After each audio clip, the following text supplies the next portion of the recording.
Stage one in the Auxano Codex is staying connected to the source. The source is the Word of God. The Word of God is the creative material out of which you were created. All creation actually came out of the Word of God. It's the creative material, it's the creative ingredient for all of creation, everything that you see. So you've got to meditate on the Word of God day and night. But as you do that, you've got to examine your relationships, because this is about your relationship with the relationships you have with different entities, and also understanding the idea of value exchange. But first, let's look at the relationships that you've got to examine. First, you have to examine your relationship with God. How is it? What's the health of your relationship with God? How do you communicate with God?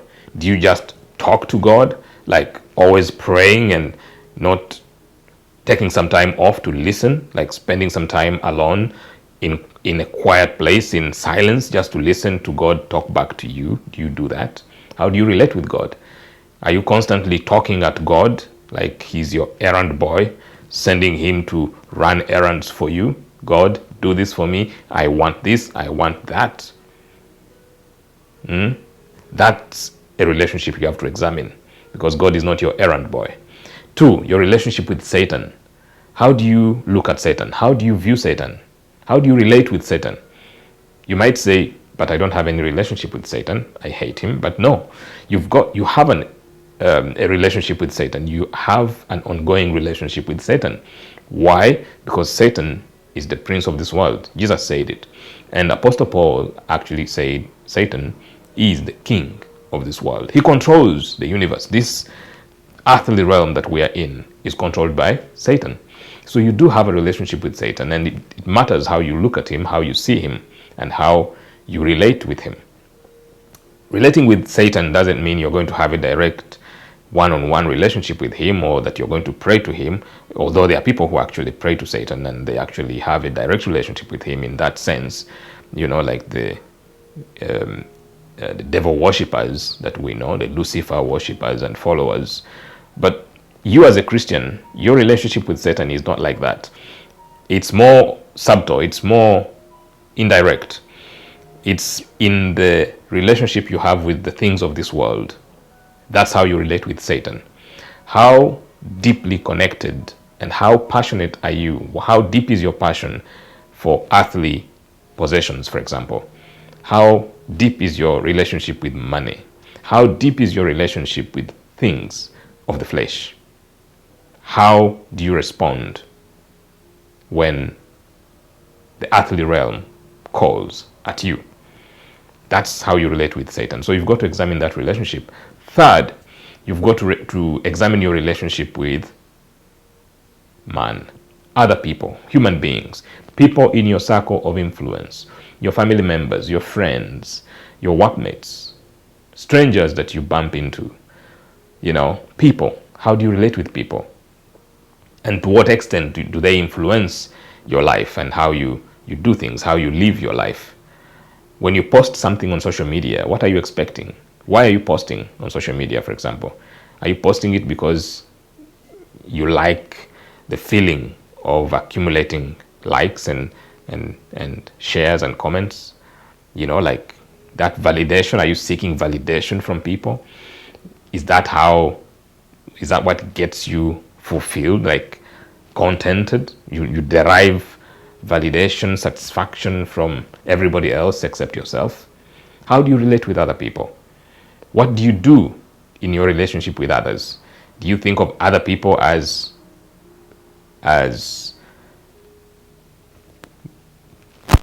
givers to you, like you have to take from them, and you do whatever you have to take whatever you can take from them? Or do you look at them as receivers, like you should be able to give them something?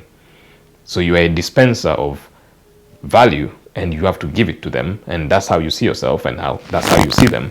Or you see it as a value exchange relationship where you give something and get something back. You've got to examine that relationship. It's very important. Number 4 is your relationship with yourself. How do you relate with yourself? And I mean the relationship between your flesh and you, because you are a spirit primarily and you live in a body. So how does the spirit man, relate with the flesh that he lives in? What's that relationship? How do you relate? Who is in charge? Who is in control? Is it your flesh that controls you, or are you in charge of your flesh? And that's why we examine things like your the ease with which you yield to cravings of the flesh. So you have to look into your the ease with which you yield to the cravings of your flesh, because the desires of your flesh are very strong, and when the body wants something, it really goes at it, and you will feel that pressure. So how easily do you yield to those pressures? When your body is craving sex, how do you respond? When it's craving food, how do you respond? When it's craving intimacy, when it's craving fellowship, when it's craving the presence of God, how do you respond? So you have to examine that relationship. And then finally, not really finally, there's a bonus relationship, but number five is your relationship with the environment, your surroundings. What is your relationship with your surroundings? How do you relate with your atmosphere, your surroundings, your environment? If you live in a place with people, for example, who influences who? Who is adapting? Do you adapt to what is going on in your environment, or do you influence your environment to adapt to your way of life? In other words, do you function like a thermometer, in the sense that you just react to the environment wherever you go? Whatever is happening there, that's what you morph into? Or do you act like and behave like a thermostat, in the sense that when you walk into into an area, or in a place, into a house, any environment you walk into, you control the environment. You don't react to it, you control it. You change the atmosphere in the room, you change the atmosphere in that environment, in that place, so it adapts to you, to your way of life. That's how you look at that relationship. And finally, your relationship with food. You know that in the Garden of Eden, it all started with what? Food. All the troubles of the world started with food.